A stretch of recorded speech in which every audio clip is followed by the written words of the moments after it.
എല്ലാവർക്കും നമസ്കാരം. നമ്മുടെയൊക്കെ ജീവിതത്തിൽ വളരെയേറെ പ്രധാനപ്പെട്ട ഒരു കാര്യമാണ് ഒരു നല്ല സ്നേഹിതനുണ്ടായിരിക്കുക, ഒരു ബെസ്റ്റ് ഫ്രണ്ട് നമുക്കൊക്കെ ഉണ്ടായിരിക്കുക എന്നത്.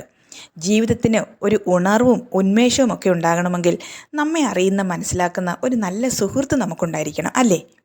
ആരാണ് ഒരു നല്ല സുഹൃത്ത്? എങ്ങനെയുള്ള ആളെ ആയിരിക്കണം നല്ല ഒരു സ്നേഹിതനായിട്ട്, ഒരു ബെസ്റ്റ് ഫ്രണ്ടായിട്ട് നമ്മൾ തിരഞ്ഞെടുക്കേണ്ടത്? ഇന്നത്തെ വീഡിയോയിൽ ഈ കാര്യങ്ങളാണ് നാം ചർച്ച ചെയ്യുന്നത്. അതിനു മുമ്പ് നിങ്ങൾക്ക് സഹായകമായ ഒരുപാട് പോസിറ്റീവ് ചിന്തകൾ നൽകുന്ന ഈ ചാനൽ നിങ്ങൾ സബ്സ്ക്രൈബ് ചെയ്യാനും ലൈക്ക് ചെയ്യാനും അതോടൊപ്പം നിങ്ങൾക്കുള്ള അഭിപ്രായങ്ങൾ കമൻസായി രേഖപ്പെടുത്താനും മറക്കല്ലേ. നിങ്ങൾക്ക് ഈ വീഡിയോ ഇഷ്ടമാകുകയാണെങ്കിൽ നിങ്ങളുടെ കൂട്ടുകാർക്കായി ഇത് ഷെയർ ചെയ്യാനും ഓർക്കുമല്ലോ. പണ്ടു മുതലേ നാം ഒക്കെ കേട്ടിരിക്കുന്ന ഒരു ചൊല്ലാണ്, നിന്റെ കൂട്ടുകാരൻ ആരെന്ന് പറയുക എന്നാൽ നീ ആരാണെന്ന് പറയാം.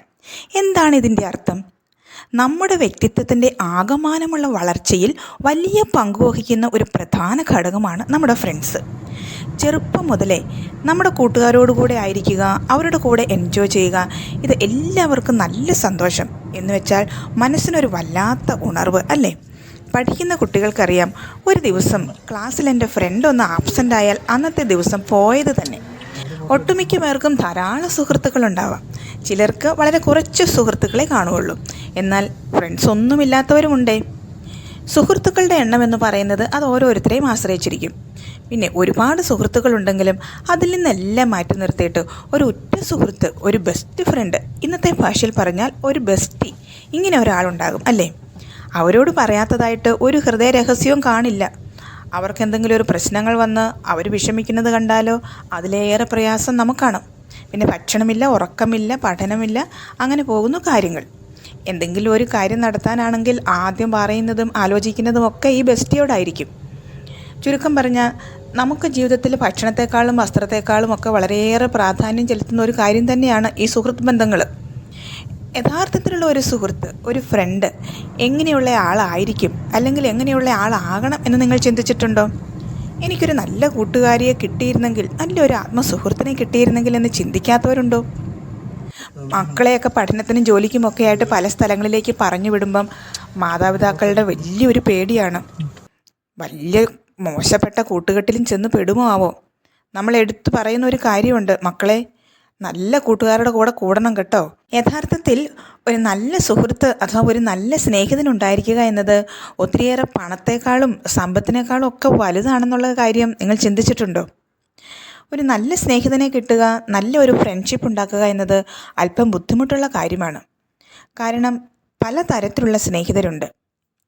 ഇന്നത്തെ കാലത്ത് നോക്കിക്കഴിഞ്ഞാൽ എൻ്റെ സ്നേഹിതനാണ്, അല്ലെങ്കിൽ അവൻ എൻ്റെ സ്നേഹിതനാണ്, കൂട്ടുകാരനാണ് എന്നൊക്കെ പറയാൻ എല്ലാവർക്കും ഭയങ്കര ഇഷ്ടമായിരിക്കും. പക്ഷെ ചിലരെ സംബന്ധിച്ച് അവർ നാമമാത്ര സുഹൃത്തുക്കളായിരിക്കും. നമുക്ക് ഒരു സ്നേഹിതൻ നമ്മുടെ ശത്രുവായിട്ട് മാറുക എന്ന് പറയുന്നത് മരണതുല്യമായ ഒരു കാര്യമാണ്, അല്ലേ? വളരെയേറെ ദുഃഖമുണ്ടാക്കും. ചില സ്നേഹിതന്മാർ കൂട്ടുകാരൻ്റെ സന്തോഷത്തിൽ വളരെ ആനന്ദിക്കും. കൂട്ടുകാരുടെ സന്തോഷത്തിൽ എവിടെ സന്തോഷമുണ്ടോ അവിടെ എല്ലാം പങ്കുപറ്റും. പക്ഷേ ഒരാപത്ത് വരുമ്പം അവർ പിന്തിരിയും, അവരെ കണി കാണാൻ പോലും ഉണ്ടാകുകയില്ല. വേറെ ചിലരാകട്ടെ അവരുടെ കാര്യങ്ങളെല്ലാം പൂർത്തിയാക്കാൻ, നിവൃത്തിയാക്കാൻ, അതെല്ലാം ശരിയായിട്ട് നടക്കാനായിട്ട് അവരുടെ സ്നേഹിതനെ ആശ്രയിക്കും. അവരുടെ ഉദരപൂരണത്തിന് വേണ്ടിയിട്ടാണ് അവർ ഒരു സ്നേഹിതൻ്റെ കൂടെ നടക്കുന്നത്, സ്നേഹിതനാണെന്നും പറഞ്ഞ്. ചിലപ്പോഴൊക്കെ അവർ വലിയ സഹായം നമുക്ക് തരും, പക്ഷേ അവരുടെ പ്രധാന ലക്ഷ്യം അവരുടെ കാര്യമായിരിക്കും. ഇനി എങ്ങനെയാണെങ്കിലും നമുക്ക് ഉപകാരം ചെയ്ത ഒരു സ്നേഹിതനെ നമ്മളുടെ ഐശ്വര്യകാലത്ത്, നമുക്ക് നല്ല കാലം വരുമ്പോൾ നമ്മളൊരിക്കലും മറക്കാൻ പാടില്ല. പിന്നെ വേറൊരു ഗ്രൂപ്പ് സ്നേഹിതരുണ്ട്, എപ്പോഴും നമ്മളെ ഉപദേശിച്ചിങ്ങനെ മാർഗനിർദ്ദേശം തന്നുകൊണ്ടിരിക്കും. പക്ഷേ ഇങ്ങനെ ഉപദേശിക്കുന്നവരും മാർഗനിർദ്ദേശം തരുന്നവരും അത് മിക്കവാറും സ്വാർത്ഥപരമായിട്ടായിരിക്കും. അത് നമ്മളുടെ ഉന്നമനത്തിന് വേണ്ടിയിട്ടാകണമെന്നില്ല.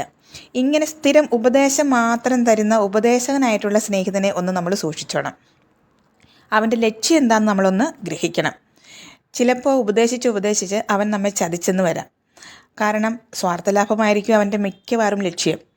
നമ്മൾ പോകുന്ന വഴി നല്ലതാണ്, നമ്മുടെ മാർഗം സുരക്ഷിതമാണ്, ഇങ്ങനെയൊക്കെ പറഞ്ഞ് നീ ഇത് ചെയ്തോ, നീ ഇത് പൊക്കോ, ഒരു കുഴപ്പവും വരില്ല എന്നൊക്കെ പറഞ്ഞ് പിന്നിൽ നിന്ന് നമ്മളെ അങ്ങ് സപ്പോർട്ട് ചെയ്തിട്ട് അവസാനം ഇത് നാശത്തിലേ കലാശിക്കൂ എന്നവൻ വ്യക്തമായി അറിയുന്നുണ്ടാവാം. എന്നിട്ട് അവൻ മാറി നിന്ന് നോക്കും എവിടെയാണ് നമ്മൾ വീഴുന്നത് എന്ന്. അങ്ങനെയുള്ള സ്നേഹിതന്മാരുണ്ടോ എന്ന് നമ്മൾ നോക്കണം. നമ്മുടെ സ്നേഹിതനോട് കൂടി കുറച്ച് നാൾ ഇടപെട്ട് കഴിയുമ്പോൾ നമുക്കത് മനസ്സിലാകും. അതുപോലെ ചില സ്നേഹിതർക്ക് എല്ലാ കാര്യത്തിലും നമ്മെ സംശയമായിരിക്കും. ഇങ്ങനെ സ്ഥിരം സംശയം കാണിക്കുന്ന ഒരാളോട് നമ്മൾ വീണ്ടും വീണ്ടും പോയി ഉപദേശം ചോദിക്കുകയോ അല്ലെങ്കിൽ വീണ്ടും വീണ്ടും പോയി ഷെയറിങ് നടത്തുകയോ ഒന്നും ചെയ്യാനായിട്ട് നമ്മൾ തുനിയരുത്. ഇനി വേറൊരു കൂട്ടരുണ്ട്, ചെറിയ ഒരു അസൂയയുടെ കണികകൾ അവരുടെ മനസ്സിലുണ്ടാവും.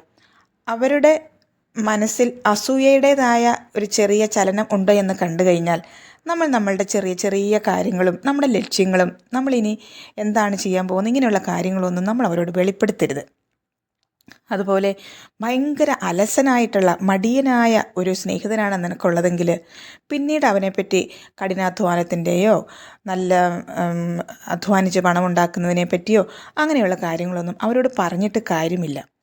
അതുപോലെ തന്നെ ക്രൂരനായിട്ടുള്ള ഒരാൾ, ഭയങ്കരമായ കഠിന ഹൃദയനായിട്ടുള്ള ഒരാൾ ആണെങ്കിൽ അവൻ്റെ അടുത്ത് കരുണയെപ്പറ്റിയോ കരുണ ചെയ്യുന്നതിനെ പറ്റിയോ ദയോടുകൂടി പെരുമാറുന്നതിനെ പറ്റിയോ ഒന്നും ഉപദേശിച്ച് അവൻ്റെ പിന്നാലെ നീ നടന്നിട്ടും അവനെ നന്നാക്കാമെന്ന് വിചാരിച്ച് നടന്നിട്ടും ഒന്നും ഒരു കാര്യവുമില്ല. അപ്പോൾ നമ്മൾ ഒരു സ്നേഹിതനെ തിരഞ്ഞെടുക്കുമ്പം എങ്ങനെയുള്ള സ്നേഹിതനെ ആയിരിക്കും നമ്മൾ തിരഞ്ഞെടുക്കേണ്ടത്? ആരായാലും ഏത് മതത്തിൽപ്പെട്ടവരായാലും ഒരു കൂട്ടുകാരനെ തിരഞ്ഞെടുക്കുക, ഒരു ആത്മസുഹൃത്തിനെ തിരഞ്ഞെടുക്കുക എന്ന് പറയുമ്പം അയാൾക്ക് അത്യാവശ്യം ഒരു ദൈവഭക്തിയും ദൈവവിശ്വാസവും ദൈവഭയവുമുള്ള ആളായിരിക്കണം. എന്ന് വെച്ചാൽ അങ്ങേയറ്റം മതഭ്രാന്തുള്ള ആളെന്നല്ല, എപ്പോഴും അമ്പലത്തിൽ പോയിരിക്കണം, എപ്പോഴും പള്ളിയിൽ പോയിരിക്കണം, അങ്ങനെയുള്ള ഒരാളെ അല്ല ഉദ്ദേശിക്കുന്നത്. നമ്മുടെ ജീവിതത്തിന് എപ്പോഴും ഒരു സൃഷ്ടികർത്താവ്, നമ്മുടെ സർവശക്തനായ ദൈവം എന്നുള്ള ഒരു വിശ്വാസം നമുക്ക് വേണം.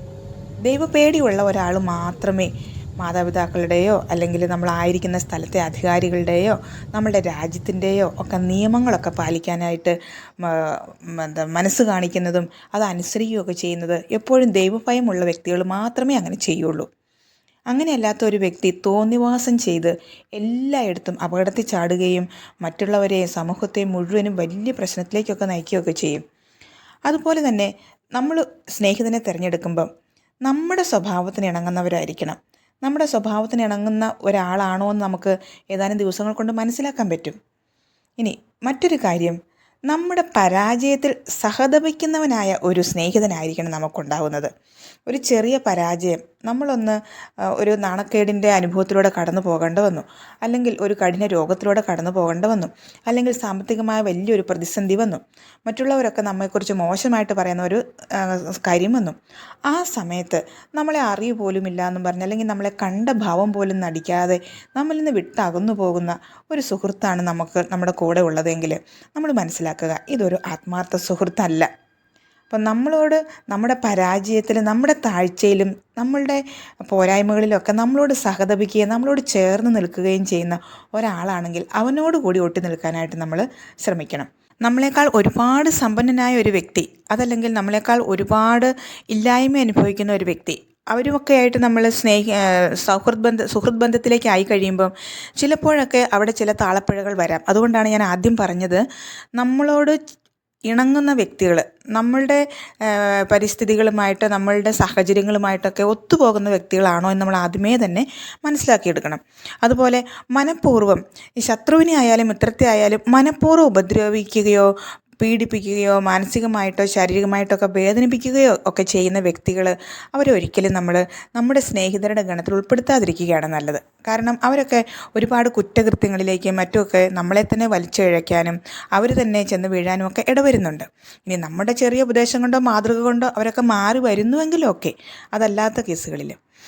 ഇനി മറ്റൊരു കാര്യമെന്ന് പറയുന്നത്, ഇനി ഒരു സുഹൃത്തും എനിക്കില്ല, ഇങ്ങനെയൊന്നും ഒരാളെയും എനിക്ക് വിശ്വാസമില്ല, ഒരു സ്നേഹിതനെയും എനിക്കില്ല എന്ന ഒരു സ്ഥിതിയിലേക്കാണ് നാം വരുന്നതെങ്കിൽ നമ്മുടെ മനസാക്ഷിയെ നമ്മൾ ഒരുപാട് ആശ്രയിക്കണം. ഒരു നല്ല മനസാക്ഷി നമുക്ക് രൂപീകരിച്ചെടുത്തു കഴിഞ്ഞാൽ നമ്മുടെ ഹൃദയത്തിൻ്റെ ഉപദേശം എന്ന് പറയുന്നത് വളരെ വലുതാണ്. നമ്മൾ അത്യാവശ്യം ദൈവവിശ്വാസത്തിലും ദൈവഭക്തിയിലും അനുസരണയിലുമൊക്കെ ജീവിക്കുന്നുവെങ്കിൽ നമ്മുടെ ഹൃദയത്തിൽ ദൈവം തന്നെ തോന്നിക്കും, ഇന്നത് ചെയ്യുക, ഇന്നത് പ്രവർത്തിക്കുക, ഇന്ന സ്ഥലത്ത് പോവുക, ഇന്ന രീതിയിൽ ചെയ്യുക. ഇതൊക്കെ അതിനേക്കാൾ വിശ്വാസമായിട്ട് നമുക്ക് സത്യം പറഞ്ഞാൽ മറ്റൊന്നുമില്ല. കാരണം നമ്മുടെ ചുറ്റുപാടും ഇരുന്ന് നമ്മളെ നോക്കുകയും നമുക്ക് യാതൊരു ഉപകാരവും ചെയ്യാത്ത ഒരു സ്നേഹിതനേക്കാൾ ഭേദം നമ്മുടെ തന്നെ ഹൃദയമാണ്.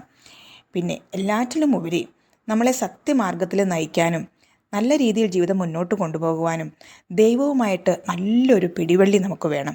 അത്യുന്നതനായ ദൈവത്തോട് നമ്മളെന്നും ചേർന്ന് നിൽക്കണം. അപ്പോൾ നല്ല ഒരു സ്നേഹിതനെ കണ്ടെത്താനും അതിലൂടെ നമ്മുടെയും നമ്മുടെ കുടുംബത്തിൻ്റെയും സമൂഹത്തിൻ്റെയും ഒക്കെ പുരോഗതിക്കും ഉന്നമനത്തിനും വളർച്ചയ്ക്കും ഒക്കെ കാരണമാകട്ടെ എന്ന് ആശംസിക്കുകയും ചെയ്യുന്നു. എല്ലാവർക്കും വീഡിയോ ഇഷ്ടപ്പെട്ടു എന്ന് കരുതുന്നു. പുതിയൊരു വീഡിയോയുമായി വീണ്ടും കാണാം. Thanks for watching.